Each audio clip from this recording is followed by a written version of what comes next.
Do you like stories that involve deals and pacts with supernatural entities? Do you like having multiple points of customization in a character's progression? And most importantly, do you like saying over and over again, I cast Eldridge Blast? Because today, we're here to answer the question, why would I pick Warlock as my character class in 5th edition Dungeons & Dragons?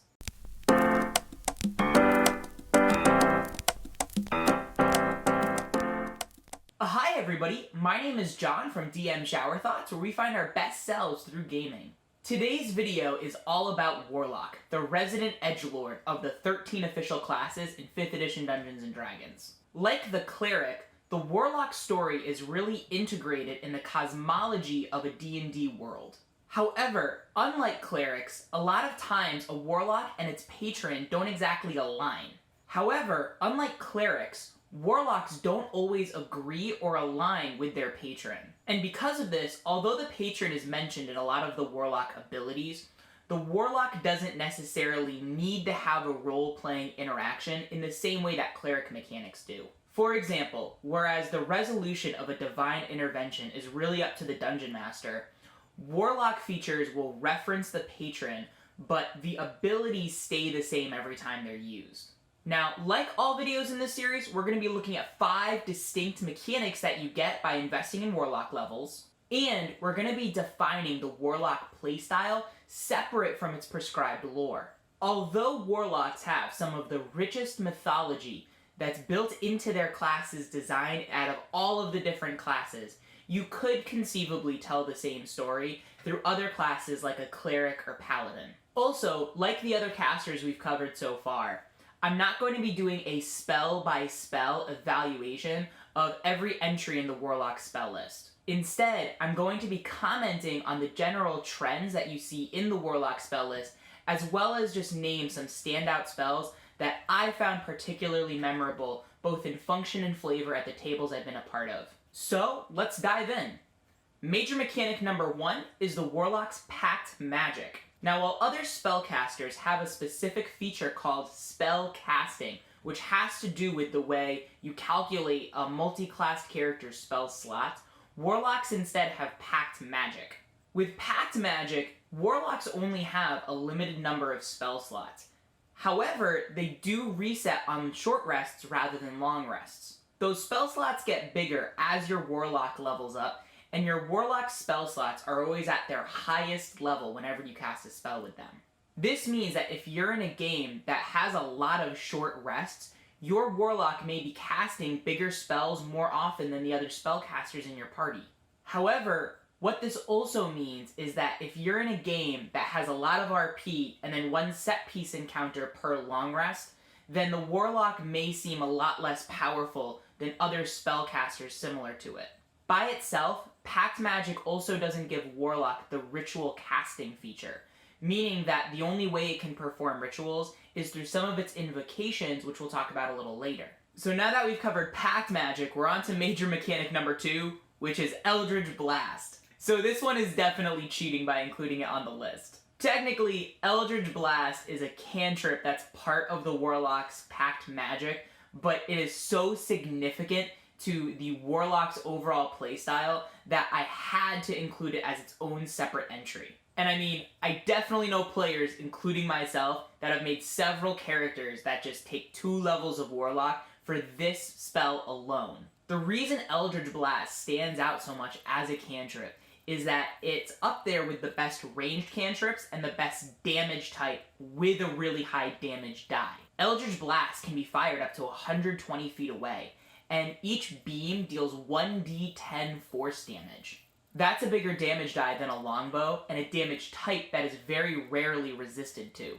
And as you level up, rather than just increasing the amount of damage that the casting of the spell does when it hits, you actually fire separate beams. What this means is you can either stack all those beams on a single target, or you can spread out the damage against multiple targets. In comparison, let's look at Eldritch Blast side by side to another spell, Scorching Ray, which only fires 3 beams that do 2d6 fire damage per beam.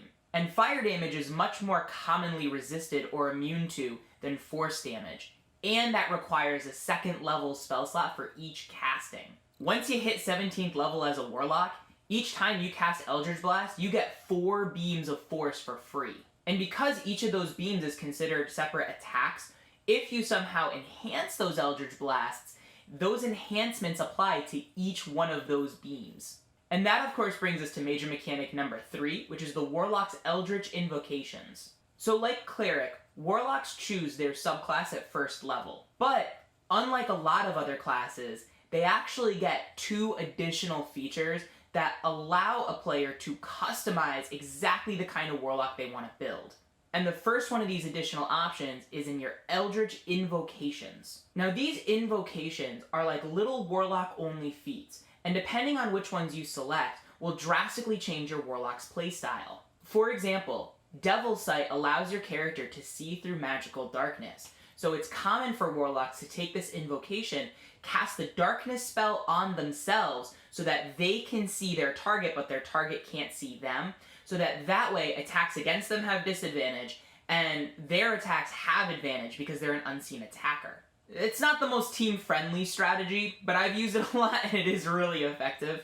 And that's why I had Eldritch Blast be a separate entry, because a lot of these invocations directly change the way your Eldritch Blast functions. Agonizing Blast allows you to add your Charisma modifier to damage rolls with your Eldritch Blast. And because that Charisma modifier gets added to the damage of each beam, it means that you get to stack up the amount of damage that you're able to do. This makes Warlock one of the most competitive damage dealers, especially at the middle levels. Another really good example is Repelling Blast, which, when an Eldritch Blast hits, it pushes a creature 10 feet away from you. And there's no saving throw required, it just happens. And if you hit with more than one Eldritch Blast beam, it's 10 feet per beam, meaning that if you're in a level 11 Warlock with this invocation, you could be pushing a creature like 30 feet away. You get more and more invocation options as you level up, and a lot of them are very Warlock specific. So to me, the reason why you would stick to a Warlock progression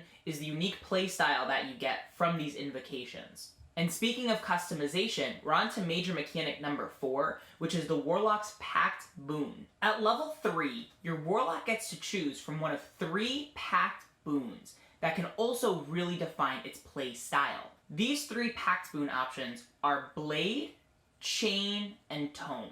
The Pact of the Blade allows you to conjure a melee weapon of your choice on command as an action, meaning that you always have a weapon on hand. In addition, you can also create a link with a magic weapon and store it away and summon it when you need it, kind of like Sora from Kingdom Hearts. Wait, does that make Sora a Warlock? The Pact of the Chain allows you to cast the Find Familiar spell and gives a few additional familiar options. This familiar has some pretty cool combat applications like helping and giving you advantage, but it also opens up for a lot of role-playing and exploration options too. And finally, the Pact of the Tome allows you to get 3 additional cantrips from any class list. Now personally, because I find Eldridge Blast is such a useful cantrip, I usually use the Pact of the Tome to pick up more of the utility cantrips. Even though I can pick from any class list, I tend to use it on things like Mage Hand, Minor Illusion, and Message. Although it's also a really good opportunity to get more flavorful spells, like Druidcraft or Thaumaturgy. Also, a spell like Shocking Grasp can help you get out of melee range if you're playing more of a ranged Warlock. And if you have a flexible DM that's into doing shenanigans, if you take Thorn Whip from the Druid list, you might be able to pull off some really cool Indiana Jones-like maneuvers. And to wrap this list up, we have major mechanic number 5, which is the Mystic Arcanum. So while Pact Magic caps out at 5th level spell slots, which reset on short rests, Mystic Arcanum is a feature that allows your Warlock to get 6th, 7th, 8th, and 9th level spells. However, to prevent confusion on spell slots and multiclassing, Mystic Arcanum is a separate feature that you cast your spells through rather than the traditional spell slots you get from another casting class. There is no spell slot interaction, so for some players it might be easier, especially if they multiclass, to have Mystic Arcanum just be a separate feature. However, there are a few downsides to Mystic Arcanum. One of the limitations is that you can only pick one spell of each of these higher levels, and your choice is locked in through your entire progression. Like you would expect, these spells also only reset on a long rest. And unlike other casting classes where you can cast a lower level spell with a higher level spell slot, these spells are locked into whatever level they are. So if you cast a 7th level spell, you can't use an 8th level spell slot to increase its power. And because you're not using spell slots to cast these spells, there's no interaction between Mystic Arcanum and the 20th level capstone for Warlock, Eldritch Master. So, in summary, despite feeling repetitious by casting Eldridge Blast over and over again, Warlock has a lot of different customization options, and because of that, a few different pretty competitive playstyles. I've seen the range from really awesome melee builds using Hexblade and Pact of the Blade, as well as some great control builds that use things like Agonizing Blast, Devil's Sight, Darkness, and Grasp of Hadar to pull enemies into the darkness so they can't see. That being said, because Mystic Arcanum is such a limiting feature, Warlock really shines between levels 5 and 12. And unfortunately, it can start to fall off in the upper tiers of play if you don't multi-class. It's still an excellent damage dealing and control class despite these limitations. And it's still an excellent role-playing class with a rich lore that's built into the class's mechanics. And if you're playing more of a story-heavy game that doesn't have as much combat, there are a lot of really great role-playing invocations that I didn't mention here. Now, to smooth over some rough spots. Remember in the Cleric video when I said that that class's design may turn some players away due to real-world faith? Well, with Warlock, your story is literally making a deal with the devil. And while Warlock characters don't have to be evil, a lot of times their abilities and the flavor of them lean more to the darker side of things. It's at least worth a check-in if you suspect a player might be uncomfortable with the story that you're diving into. And like Cleric, you can always reflavor any of these mechanics so that it fits the story that your group wants to tell. So the next rough spot has to do with the Warlock spellcasting limitations. From my understanding, 5th edition's design was intended to have 6 to 8 encounters per long rest, with many more short rests in between. But from what I've heard and how the game is actually played, what most DMs do is have lengthened sections of RP and exploration with one big set-piece encounter followed by a long rest. So in many cases, there's a big disconnect between the game's actual play versus its intended design. And for someone who's invested a lot of levels in the Warlock class, they can really feel this. The Warlock trade-off of having fewer spell slots of greater power that reset on short rest is greatly reduced if you don't have a lot of short rests in your game. And because of this, Warlock is much more of a consistent class than it is a Nova class that uses all of its strongest abilities every fight. To remedy this, one of the best variants I've seen to match this style of play a little better is Dungeon Coach's Rest video. Link in the cards above. This homebrew addresses unintentional game imbalances that are caused by the disconnect between the game's intended design and the game's actual play. The idea of having Warlocks use more powerful spells that recharge more often is an excellent idea that goes underutilized because of this. So now I want to hear what you guys think. What are some awesome Warlock stories or arcs you've had at your table? Have you seen any competitive builds outside of the I spam Eldridge Blast strategy? And did you know that we're now on Twitch? You can check out our live streams in the link in the description.